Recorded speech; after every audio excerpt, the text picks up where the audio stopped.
Good morning. A riddle, a controversy, a question that I have had for as many years as I'm learning the Parsha. Last week we learned that Avrohom Avinu, our patriarch Abraham, went and fought 4 kings who had just decimated the entire countryside. They destroyed the giants. They destroyed the Zuzim, the Rephoim. Those were considered giants. And they destroyed all the people around the area of Sodom and Gomorrah. And together they also destroyed the cities of Sodom and Gomorrah and took the women and children captive and killed many, many soldiers. They laid waste to the place. They took all of their possessions and all of their food, so that the people of Sodom who were left would be destitute.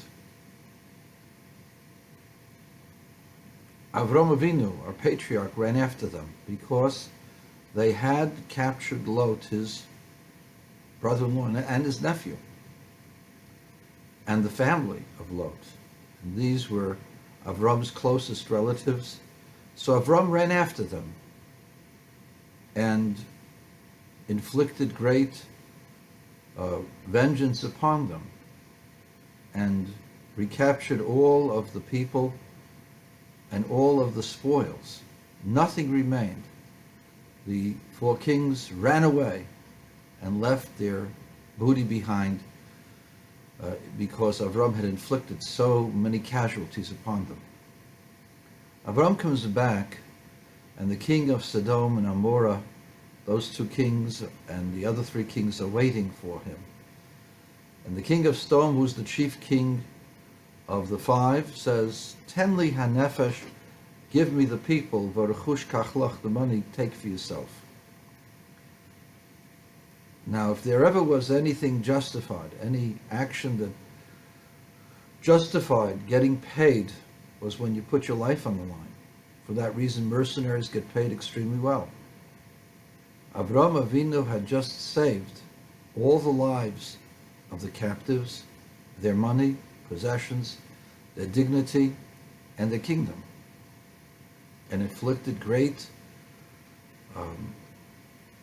wounds, great casualties upon the 4 kings that they would never ever return, not in Avram's lifetime, not for many generations.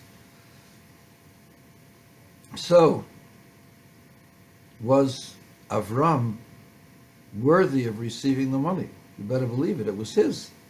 The money was lost. So anything that he got was his. Why does Avram refuse to take any of the money? And this is especially problematic because he takes a huge amount of money both from, in Parshas Lech Lecha, from Pharaoh and from Avimelech, who was in this week's Torah portion, who takes Sarah mistakenly because he thinks Sarah is Avram's sister. Of course, Avram says it's his sister because if he would say it's his wife, the people would have beheaded him.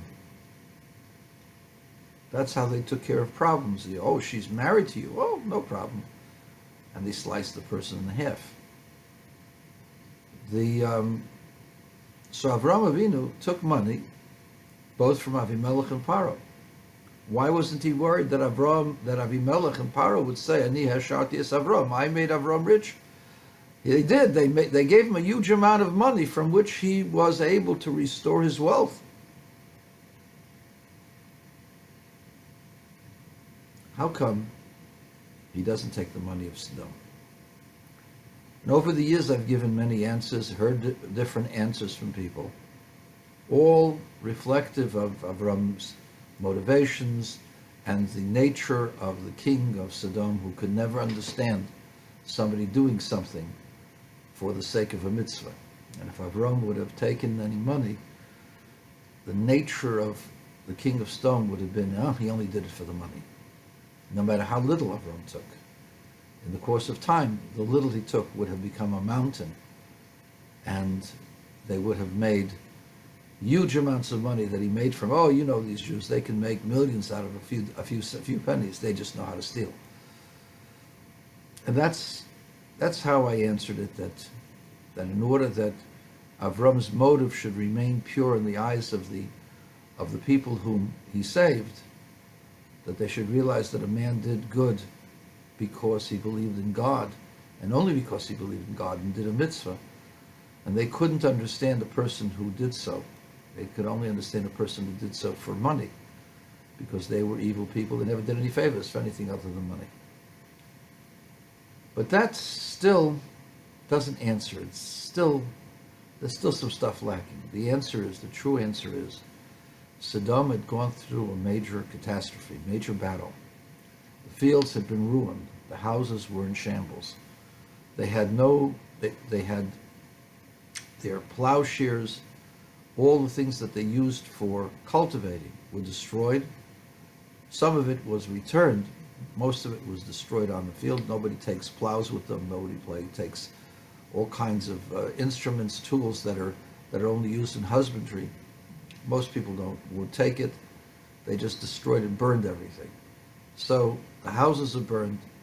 They have no agriculture tools. They have very few tools left for building. They have no raw materials. They have to buy the stuff. Now imagine if Avram had taken all of their money and they have no money to rebuild, and they go hungry, or they survive with difficulty, but very difficulty, with a great amount of difficulty. What are they going to say? They look at Avram and his family, and they're well fed, and the crops are booming, and the flocks, they're just expanding, and his influence is increasing.